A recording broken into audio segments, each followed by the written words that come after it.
Dia 27 de maio de 2026, o jovem Micael Santos Lima, de 29 anos, se prepara para subir em sua moto e ir ao encontro do amigo Thales Rafael Veiga, que tem cerca da mesma idade. Thales e Micael são amigos desde os 15 anos de idade, e Micael se refere a Thales como irmão que Deus me deu. Micael segue com a moto o carro de Thales em direção a Claraval, mas especificamente para o Paiolzinho, a área de chacras que fica ainda em Franca. Tudo isso seria algo comum se essas imagens que você está vendo não fossem as últimas de Micael com vida.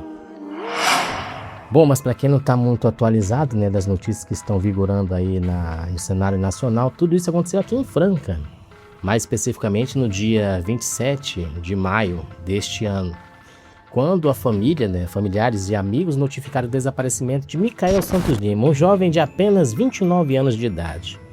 Micael teria saído em sua moto preta, como você está vendo nas imagens, e não teria mais entrado em contato com os familiares. Sua mãe, Mônica Pereira Santos Lima, que comoveu o município de Franca, entrou em contato com as autoridades que prontamente seguiram nas buscas de Micael. O cenário foi ficando cada vez mais preocupante porque dias depois ficou sabendo de que um homem teria entrado em contato com a família tentando extorquir um valor altíssimo a fim de que ele pudesse fornecer informações. Claro, que a polícia imediatamente já apreendeu esse homem, que teria uma ligação ali com o fato, e no dia 3 de junho, 7 dias depois, um rapaz de 15 anos de idade, ali na região do Paiolzinho, sentindo um forte odor, seguiu em direção a esse odor e encontrou uma moto preta caída, um capacete na outra direção e um cadáver envolto a tapetes de grama. Ele entrou em contato com as autoridades e, posteriormente, ficou-se sabendo que se tratava do senhor Micael Santos Lima. E não era os cavalos, cheguei mais perto para olhar, era um corpo que estava ali. O crime ali chocou a região porque ficou-se sabendo que foi removida a falange dos dedos do rapaz. Ele estava extremamente machucado, foi alvejado ali com cerca de 4 a 5 tiros e isso deixou todo mundo comovido, inclusive principalmente com o depoimento de sua mãe, que ali muito abalada pela situação fala a respeito do fato, e nesse mesmo vídeo ela praticamente confirma que o autor dessa situação terrível seria um amigo de Micael desde os 15 anos de idade, o senhor Thales Rafael Veiga. Mas, assim como no vídeo do senhor Ivano, esse vídeo aqui já se tornou polêmico. E se você quiser ficar sabendo de mais outros detalhes que ainda não vigoraram nos meios de comunicação e que ainda estão sendo investigados, somente nesse vídeo ou na polícia. Eu sou André Manaus, jornalista e escritor.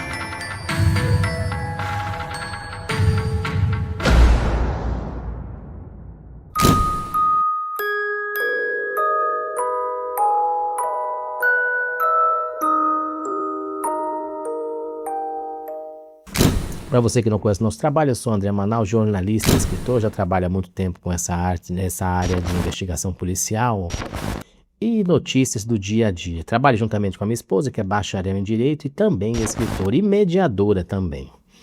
E para você ficar sabendo de mais informações ou notícias que estão vigorando aí no meio da atualidade, só se inscrever no canal, marcar o sininho, hypar esse vídeo, para que a gente consiga divulgar ainda mais, não só com a intenção de crescer o canal, mas de que essa informação chegue a mais pessoas que necessitam saber a verdade dos fatos.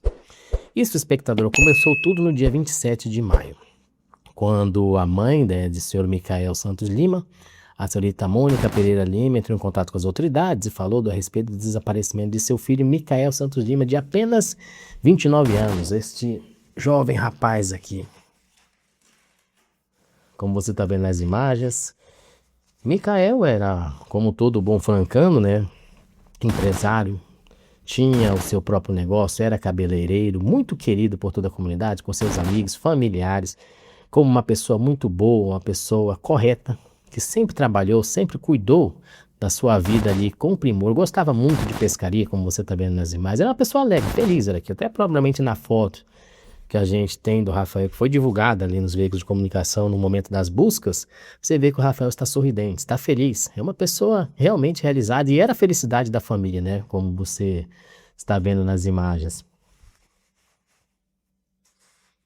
O primeiro vídeo, né, que a gente publicou, infelizmente teve que ser removido, porque uma das imagens que foi divulgada aí pelas meios de comunicação, que estava, segundo dizem nas redes sociais, era feita por IA. E a irmã do Micael entrou em contato conosco, né, alegando que não se tratava de uma imagem real. E claro, né, o nosso veículo de comunicação aqui do Portal de Claraval e Manaus de Jornalismo, por trabalhar sempre com seriedade, prezando não só pela informação em si, sabe, mas com respeito também à pessoa que está nessa situação, porque, espectador, quando a gente fala de um caso aqui, não é simplesmente um assunto a se tratar, mas uma vida, uma pessoa que passou por uma situação triste e que, infelizmente, não envolve só a pessoa, mas todos os seus familiares, amigos e pessoas que admiram aquela pessoa que está sendo ali alvo da situação.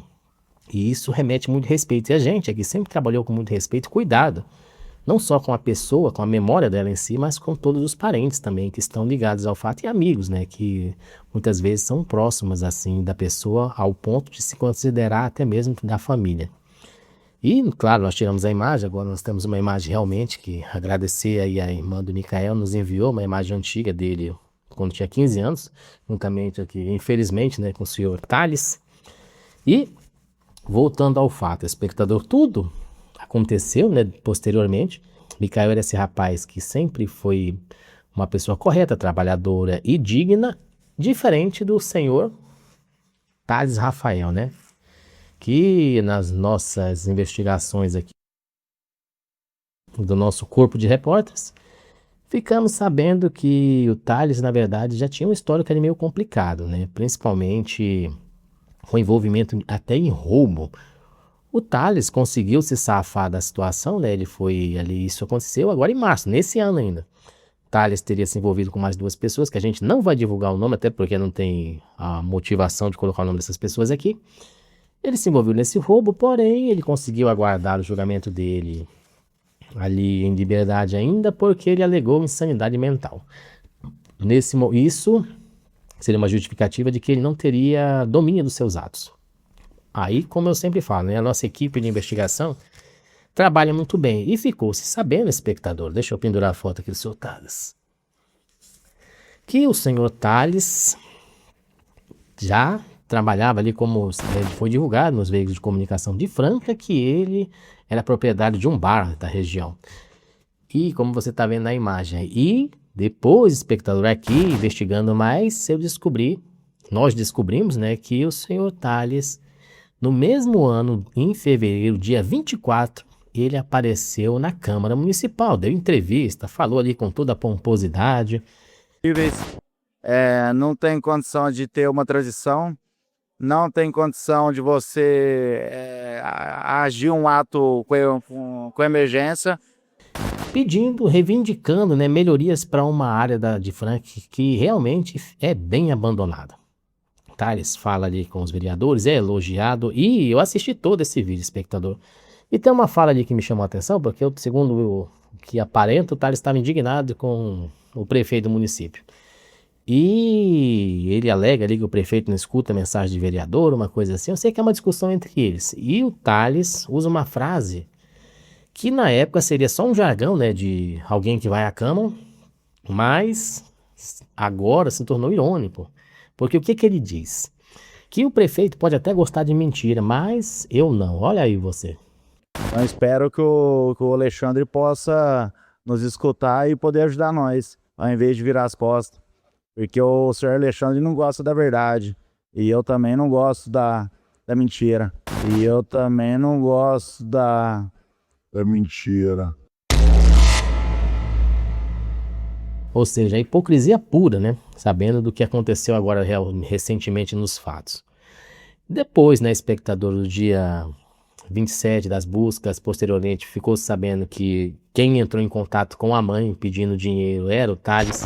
Pediu o valor de 50 mil reais, porque a história do Thales foi extremamente fantasiosa, que uma mulher teria se envolvido com o Micael e essa mulher seria casada, e o marido dela ficou sabendo do fato e sequestrou o Rafael, o Micael. Ele estaria em cativeiro e precisaria desses 50 mil.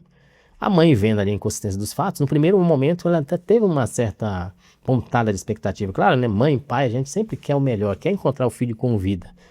Mas a história era muito inconsistente. Ela entrou em contato com as autoridades que imediatamente apreenderam ali o senhor Thales. Como você está vendo nas imagens agora. Essa imagem já é recente, está até sem os cabelos aí. O senhor Thales ficou preso.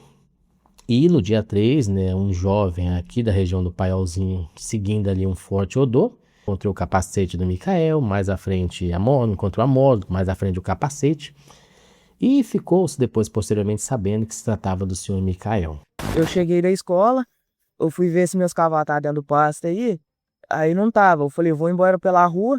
Aí quando eu cheguei pela rua, que eu senti um cheiro de carniça, aí eu fui dar uma olhada para pensar, para ver se eram os nossos cavalos. E não eram os cavalos, cheguei mais perto para olhar, era um corpo que tava ali. Aí eu peguei e subi para cima da minha casa ali e acionei assim. O Micael estava ali envolto em tapetes de grama, ele tinha sido alvejado por 4 ou 5 tiros, ainda não foi divulgado completamente na imprensa, e tinha a falange dos seus dedos removidas. A pessoa tentou ali ocultar, né, o fato. A polícia imediatamente, né, foi até o senhor Thales para tentar ver se ele confirmava o fato. Até então, até o que se sabe, ele não falou nada a respeito do caso, não afirmou se foi ele, também não negou. Simplesmente continua com essa história fantasiosa, mas como diz o próprio delegado Márcio Muralha, que cuidou fantasticamente do caso. Isso, nós prendemos uma arma de fogo, um revólver 357 na residência do genitor. Essa arma agora vai passar por perícia técnica. Diligência muito importante realizada pelos investigadores, que é a localização do local, né, dessa loja de paisagismo onde foi comprada a grama.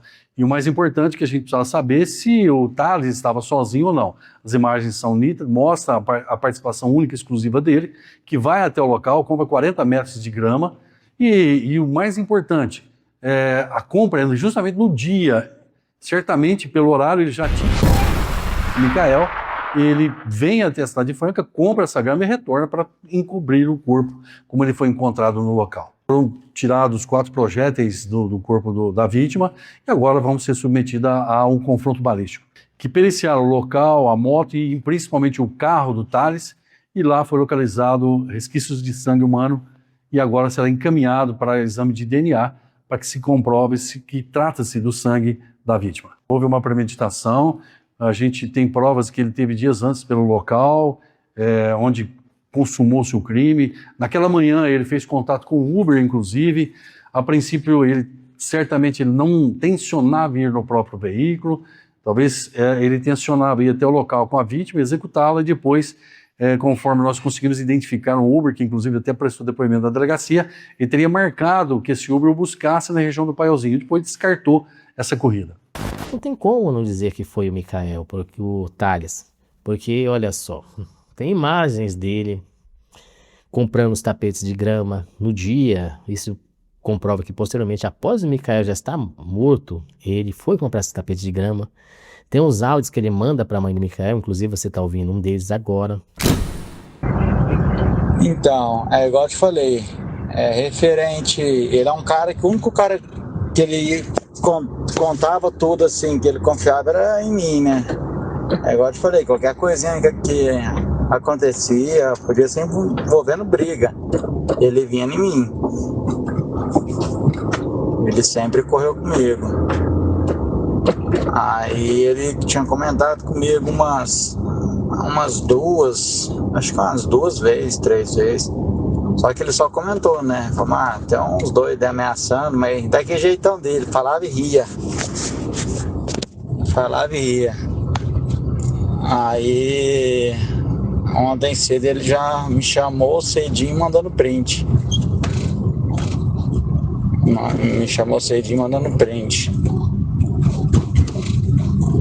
Aí depois eu vou te mandar os prints daí. Ele conta essa história, confirma, né, que ele só confiava nele, que era um grande amigo. E o espectador observa no áudio que ele se refere ao Micael no passado. Esse áudio ele mandou para a mãe enquanto ainda estavam sendo feitas as buscas. Só que ele se refere ao Micael como se o Micael já não existisse mais. Ele fala que ele tinha um sorriso legal, ele sempre falava tudo rindo, que ele tinha aquele jeitão dele. Então ele já se refere como se o Micael não estivesse entre nós. Que é muito ali chocante, porque você nesse áudio observa que a frieza que ele fala com a mãe. Se o Micael, se o Thales conhece o Micael desde os 15 anos de idade, com certeza ele convivia com a família, convivia com os amigos, convivia com os pais do Micael. E agir nessa frieza mostra que ele realmente é um psicopata. Sabe? Uma pessoa que age ali sem coração, sem escrúpulos, sem peso na consciência.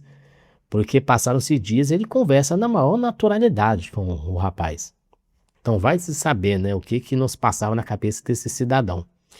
E posteriormente, espectador, após esse envio dos áudios, como ele fala no próprio áudio, ele mandou mesmo prints para a mãe dele, comprovando ali uma conversa entre os dois, e ficou sabendo, né, espectador, que isso aí foi bem depois. Ou seja, o Thales seria tão psicopata que ele pegou o celular do Micael, teria pegado o celular do Micael e estaria enviando mensagens para ele mesmo, para tentar criar um fato ali fantasioso. A polícia tentou encontrar esse celular, né, tanto do Thales quanto do Micael, para ver como que essas mensagens chegaram até ele. Só que o Micael, o Thales já estava com outro aparelho celular, um celular novo. Então ele foi criando fatos ali, um em cima do outro, que comprovam que realmente ele estava tentando esconder, encobrir alguma coisa. E isso daí, espectador, é a despedida que foi feita no município de Franca. Os amigos, familiares foram até a localidade. Foi bem ali chocante, né, para todos. E isso mostra que a gente tem que sempre estar precavido, sempre tomar cuidado, sempre ver as reais intenções das pessoas para que a gente não venha a viver situações como essa. E pedir às autoridades, né, que de fato seja feita justiça nesse caso, que esse rapaz realmente, como a mãe do Micael mesmo fala, fique preso e não saia mais. Porque o que ele fez é muito maldoso, é muito cruel, é muito covarde, principalmente com uma pessoa que não esperava isso dele. Uma ligação, graças a Deus, chegou o fim. Meu filho não voltou como eu queria, Tá ali, muito feio de ver, mas eu quero justiça.